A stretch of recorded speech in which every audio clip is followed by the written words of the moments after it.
Welcome back to Kidoyo News. Today's topics will be very interesting.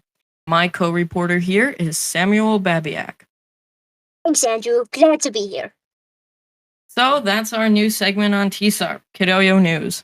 Basically, talking about new Kidoyo stuff, because we always feel like there's stuff to talk about, but we can't really put one topic into a video or a podcast, so we decided to combine a bunch of things and call it Kidoyo News. And there, you probably heard our breaking news intro music.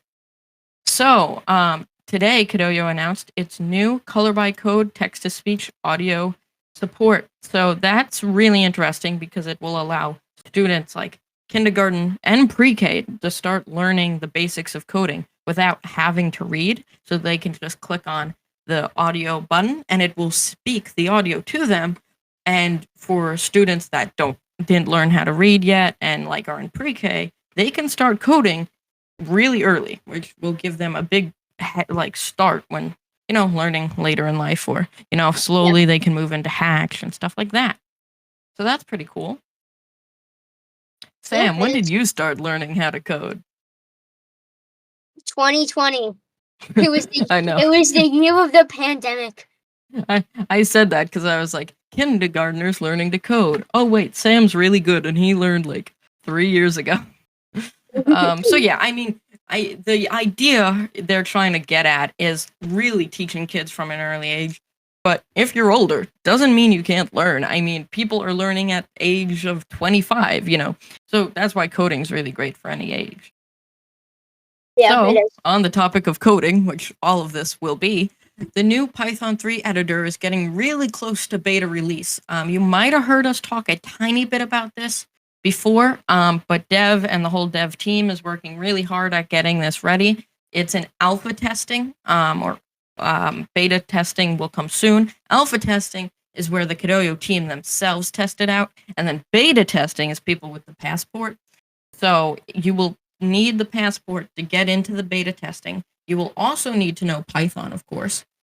So that will happen either in the game dev community, or also I heard speculation of Code LI, which might mean you don't need the passport. So all this stuff is really early news. You get the earliest announcements from us. So, as we get more info on this topic, we will definitely be telling you.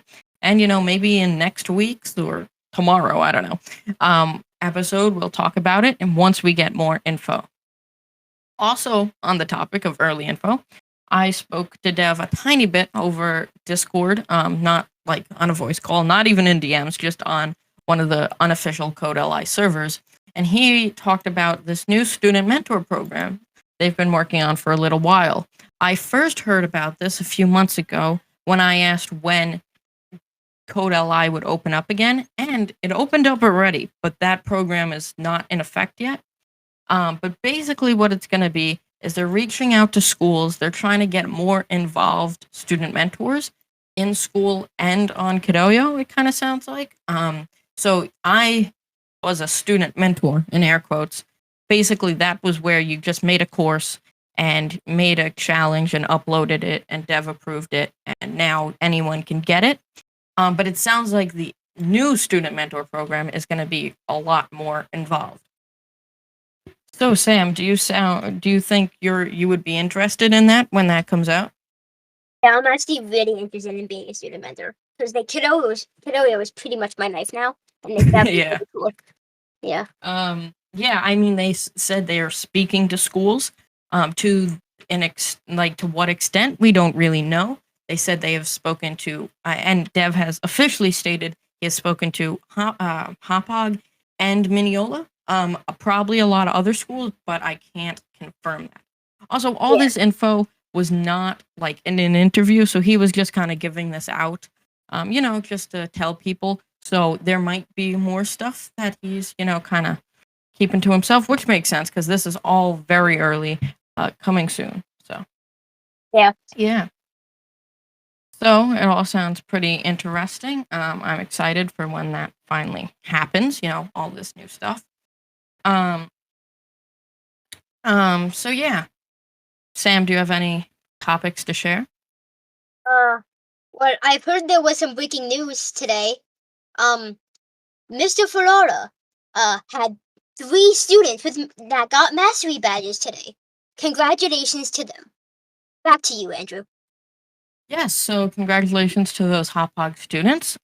They all earned it. They're in the 6th grade. They got the 6th grade mastery badge, which is what you get when you finish like all the coding for 6th grade. There's also a 6.2, which is for the 2nd quarter. So they finished the 1st quarter, like all of it. So that the first quarter for them ends in 3 weeks.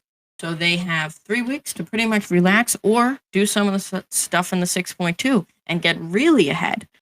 So yeah, big congratulations to them. Definitely a hard thing to do. And the type of students that do stuff like that and really get ahead are the types of people we'll be seeing on the 6th grade hackathon team. So that's all our news for today. And thank you all for listening. And I will see you in the next one. Bye-bye. Bye.